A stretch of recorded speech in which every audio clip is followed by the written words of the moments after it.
ahora, a las 10:34 de la mañana, el momento, Víctor Hugo, de la columna de Fernando Borroni. Estamos a pocas horas de conocer las nuevas políticas de cuidado, llamadas también restricciones, que el Gobierno Nacional puede aplicar en el AMBA a partir de este crecimiento sostenido de los contagios en nuestro país. Hemos sido testigos de un tiempo a esta parte de cómo la oposición ha intentado capitalizar políticamente el caos, capitalizar la fragmentación social, generar las condiciones para esa fragmentación social, para instalar el miedo, la revancha, la bronca, el terror, y a partir de ahí intentar capitalizar políticamente esos sucesos sociales. El claro ejemplo es esta falsa discusión por la presencialidad o no de los niños en las escuelas, y la derecha cubriéndose de la bandera de la educación y de la educación pública que sabemos que tanto desprecia. Ahora, este mecanismo de generar el caos, la división y una zozobra en la sociedad, un miedo latente, una confusión permanente, es una característica que siempre ha utilizado la derecha cuando fue oposición o la derecha cuando intentó acceder al gobierno. Si nos vamos a los años de la dictadura, podemos recordar que el relato previo que ellos mismos instalaron para justificar luego el golpe de Estado tuvo que ver con que vivíamos en una sociedad que estaba secuestrada por el terrorismo, secuestrada por los crímenes y la violencia, y que había una profunda necesidad de reorganizar socialmente a la nación. Por eso luego la dictadura intentó cubrirse tras el nombre de Proceso de Reorganización Nacional. Se construyeron el propio relato, porque todos sabemos que para el momento del 24 de marzo de 1976, las guerrillas que resistían la violencia y el autoritarismo de aquellas épocas de algunos sectores ya había sido exterminado. Sin embargo, ese caos fue el caldo de cultivo que les permitió justificar luego su propio genocidio. Por supuesto que durante el gobierno de Raúl Alfonsín,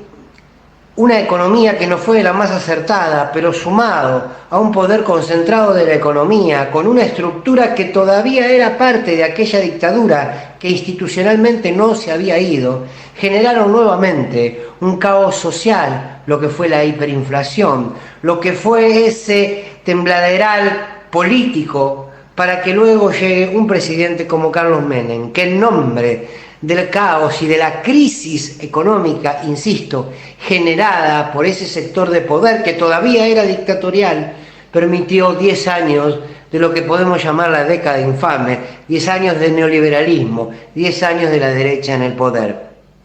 Nuevamente la violencia se hace presente para darle a Mauricio Macri la posibilidad de ser jefe de gobierno. La muerte, el dolor de nuestros pibes y pibas que fallecieron en Cromañón fue el puente que Mauricio Macri instaló o utilizó como escalera para llegar a ser jefe de gobierno. Más tarde, ya durante el gobierno de Néstor Kirchner y de Cristina Kirchner, esa misma derecha tuvo que volver a generar el caos, el dolor y la situación propia para que una sociedad se desordene y exija un cambio, sin advertir qué cambio desea. Y fue el relato entonces del se robaron todo,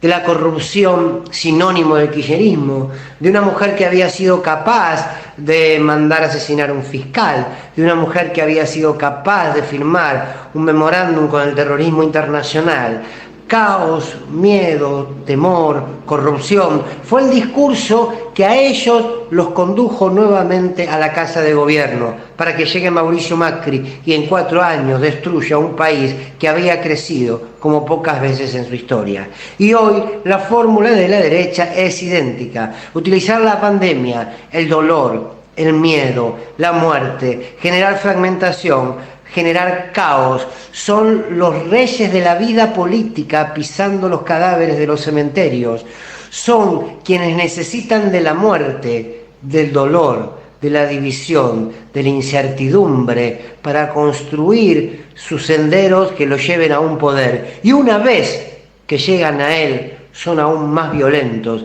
Y ahí sí,